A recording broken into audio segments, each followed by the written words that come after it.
छत्तीसगढ़ के कांकेर में पखांजूर इलाके के एक जलाशय के बांध में दरार आ गई थी, जिसके बाद पानी तेजी से बहने लगा। अब बांध में आई दरार को लेकर सवाल कई तरह के उठ रहे हैं। प्रशासन की लापरवाही को लेकर कई तरह की बातें भी सामने आ रही हैं। बांध में इस तरह दरार आना आखिर मुद्दा तो है।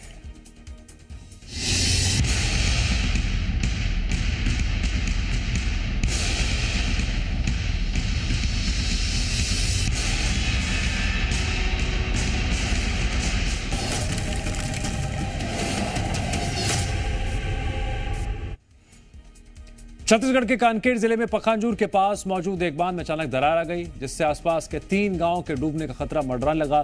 जिसके बाद जी मीडिया की टीम पहुंची भी और हालातों का जायजा लिया। करेंगे चर्चा, लेकिन पहले रिपोर्ट देखिए।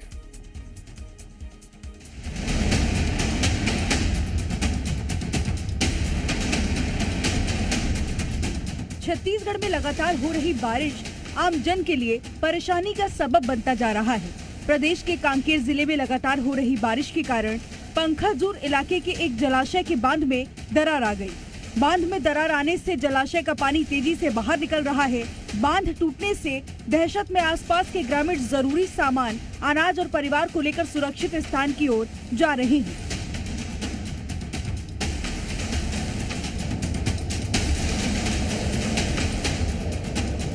प्रशासन और विभाग की लापरवाही के कारण 3 गांव के लोगों की जिंदगी अब खतरे में आ गई है।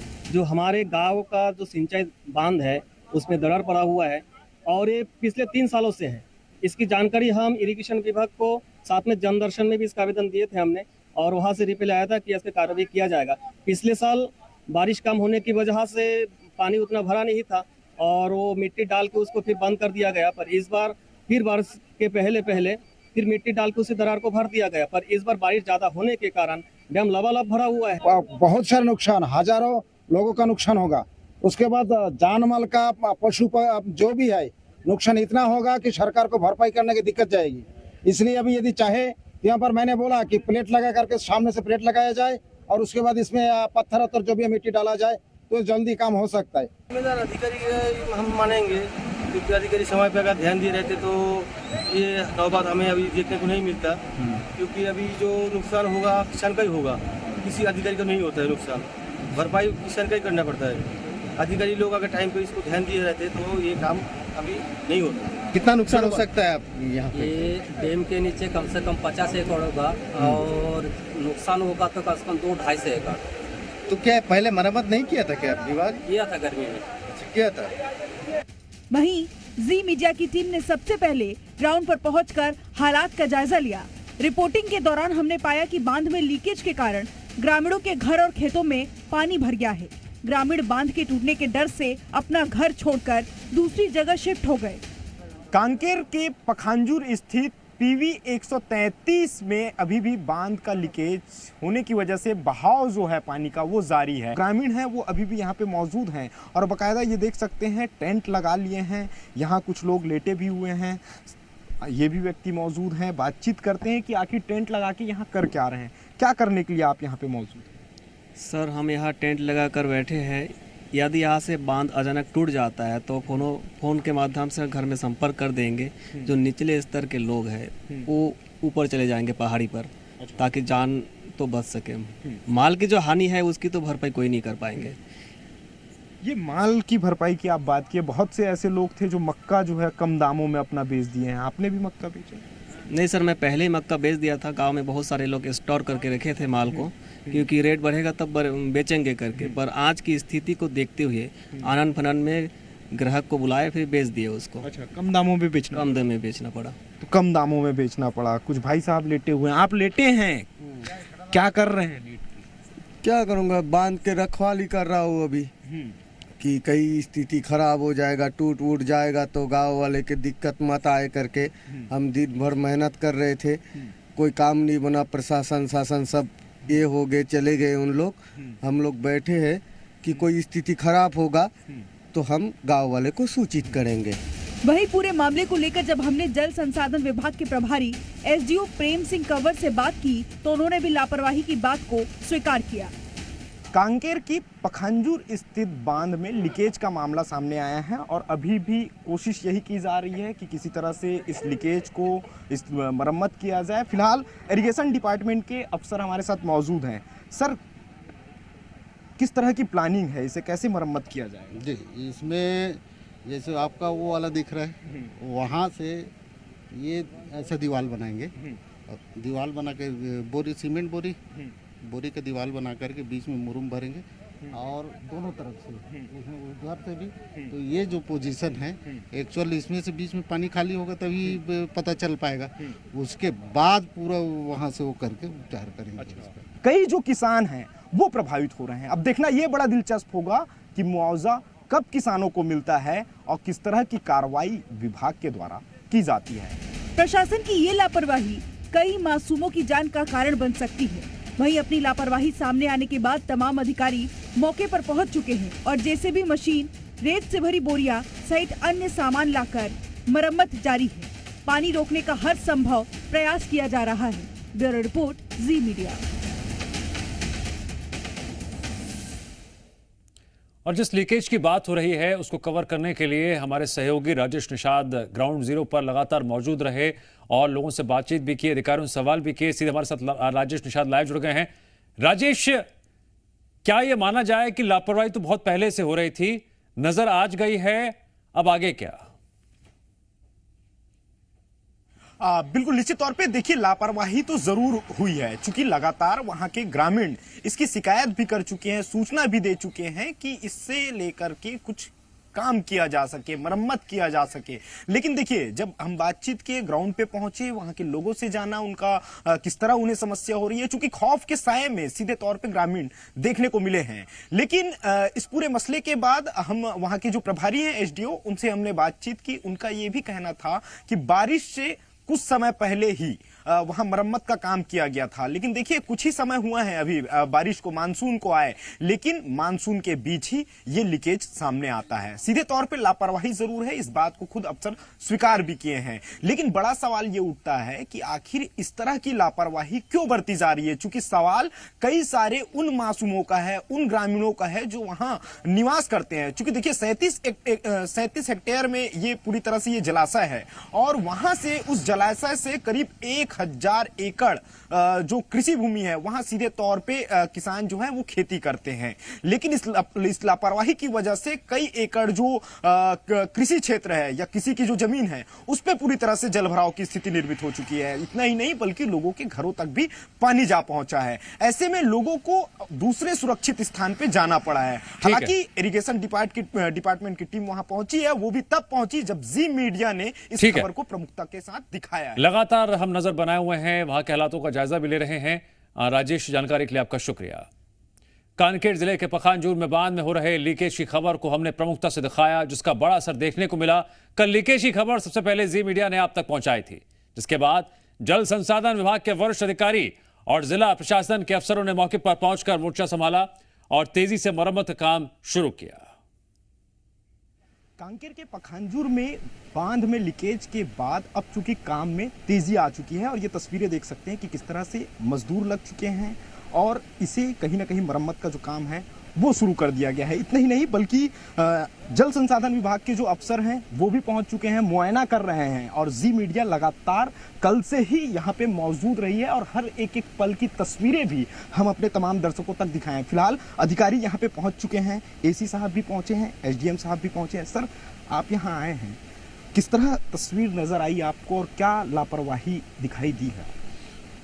इसमें मेरा आग्रह ये था, विभाग के हमारा सुपरिटेंडेंट इंजीनियर साहब यहाँ आए हुए हैं और वो तकनीकी कारण उसमें बता रहे हैं, तो उनसे ही पूछना ज़्यादा उचित होगा। फिर भी आप आए हैं सर, कुछ तो चर्चा की गई होगी उनसे, कुछ तो बातचीत किए होंगे। अब बातचीत के दौरान सुपरिटेंडेंट इंजीनियर ने हमको बताया है कि अभी जो है 3 फीट पानी लगभग खाली किया जा चुका है और उतना ही पानी और खाली होगा। काम किया गया है, काम के बाद इस तरह लापरवाही सामने आई है, लीकेज हो गया है, कई ग्रामीणों के घर में पानी पहुंच गया है, खेत पे पानी पहुंच गया। इसमें काम पिछले 3 साल पहले किया गया था और इस साल वो उस जगह पे नहीं किया गया था, पहले इस जगह पे किया गया था। इस जगह पे करने के कारण से ये जगह लीकेज प्रूफ हो गया है। और ये जगह अभी नया फाइंड आउट हुआ है। तो नया में इसका 2 कारण हो सकता है। एक तो ये है कि कुछ सांप होगा या केकड़ा होगा जिसका छोटा छोटा छिद्र, और दूसरा कारण ये है कि यहाँ पे अत्यधिक मात्रा में पानी का आवागमन हुआ है और इसका प्रेशर थोड़ा आ गया। प्रेशर के कारण क्या हो गया कि ये जो पुराना लीकेज रहा होगा तो वहाँ से ये निकल गया। और ये जो बनी है ये वेल सन 1980 का बना हुआ है, डीएनके के समय का।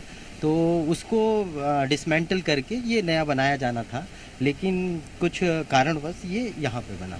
ये अफसर पहुंचे हुए हैं और मुआयना कर रहे हैं, लेकिन ये तस्वीरें देखिए, मजदूर भी लगे हुए हैं, काम किया जा रहा है, लेकिन जो ग्रामीण हैं वो सीधे तौर पे प्रभावित हुए हैं। और हालांकि अफसर ये कह रहे हैं कि यहाँ कुछ समय पहले काम किया गया था और यहाँ कुछ तकनीकी दिक्कत थी जिसकी वजह से ये लीकेज हुआ है। लेकिन सवाल यही उठ रहा है, क्योंकि जी मीडिया की टीम कल से लगातार यहाँ मौजूद थी और हर एक पल की वो तस्वीरें भी हमने अपने तमाम दर्शकों तक दिखाई है, और ये वो भी चीज़ें उस दौर को भी दिखाया कि किस तरह से ग्रामीण खौफजदा थे और यहाँ टेंट बनाकर रुकने को मजबूर थे, और किसी तरह की यदि कोई अनहोनी होती है तो उसके बाद ग्रामीणों को सूचना देंगे। इस वजह से ग्रामीण यहाँ टेंट लगा के बैठे हुए थे। फिलहाल अब अधिकारी पहुँच चुके हैं और काम शुरू भी हो चुका है। अब बात ये की जा रही है कि आगे इस पे काम किया जाएगा। कैमरा पर्सन प्रवीण कुमार के साथ राजेश निषाद, जी मीडिया, पखांजूर। मुद्दा तो है में कल हमने आपको छत्तीसगढ़ के उस गांव के बारे में बताया था जो कि आज़ादी के 70 दशक बाद भी आज़ाद नहीं हुआ, और हमने आवाज़ उठाई थी इस गांव की आज़ादी छीनने के लिए जिम्मेदार एनएमडीसी के खिलाफ। वहीं आज जी मीडिया की इस खबर का बड़ा असर देखने को मिला। प्रदेश के डिप्टी सीएम विजय शर्मा और बीजेपी प्रदेश अध्यक्ष किरण सिंहदेव ने मामले की जानकारी लगने के बाद जल्द ही संबंधित अधिकारियों से बात करने की बात कही।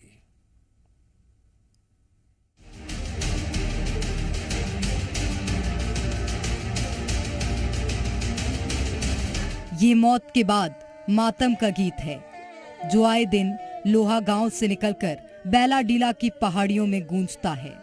गांव वालों का कहना है कि मौत का ये पैगाम एनएमडीसी की खदानों से निकलकर गांव में बहने वाले मलांगीर नाले के लाल पानी के रूप में आ रहा है, जो धीरे धीरे उनकी रगों में मौत बनकर दौड़ रहा है।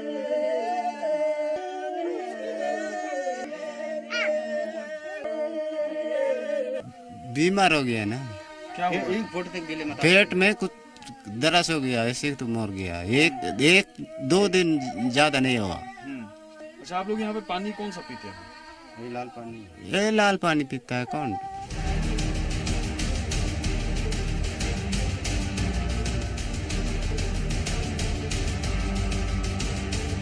दंतेवाड़ा जिले के बैलाडीला की पहाड़ियों में बचेली और किरंदुल कॉम्प्लेक्स की खदानों से देश की सबसे बड़ी कंपनी एनएमडीसी लोहा निकालती है।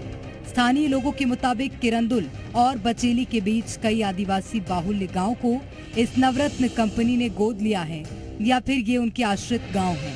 एनएमडीसी के ब्रोशर से लेकर वेबसाइट में इन्हीं गांव के लोगों की तस्वीर है। एनएमडीसी अपना स्लोगन स्प्रेडिंग स्माइल यानी मुस्कान बिखेरते लिखती है, लेकिन इन गांवों के हालात देखकर तो यही लगता है कि एनएमडीसी के रिस्पॉन्सिबल माइनिंग के दावों की धज्जियां उड़ रही हैं। अरे पहले इतना साफ पानी आता था, हमारा गाय बैला सब वही पीता था, और नहाने के लिए पानी ठिकाना नहीं है। और बारिश में आने से पूरा वहीं से डस्ट आ जाता है, पूरा ऊपर माइनिंग का। हम लोगों को पानी पीने का पानी सुविधा नहीं है, कुछ नहीं है। जो पढ़े लोग युवा मन को भी नहीं मिलता, जो अप्रेंटिस जो भी किए हैं, जो भी पढ़े लिखे लोग को नहीं मिलता है। जो लेबर सप्लाई तरफ से भी काम जो दिया जाता है वो बाहरी लोग करते हैं। गांव वालों का कहना है कि लोहे का ये जहर पीने के पानी के साथ लोगों के शरीर में जाकर उन्हें बीमार करता जा रहा है। गांव की माताओं की कोख में आने वाली नस्लों को उजाड़ रहा है और उनके खेतों को बंजर बना रहा है। आयरन अयस्क का कचरा मवेशियों को असमय मार रहा है।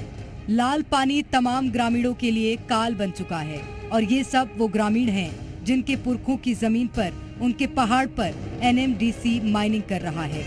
रूपेश गुप्ता, जी मीडिया, किरंदुल, दंतेवाड़ा।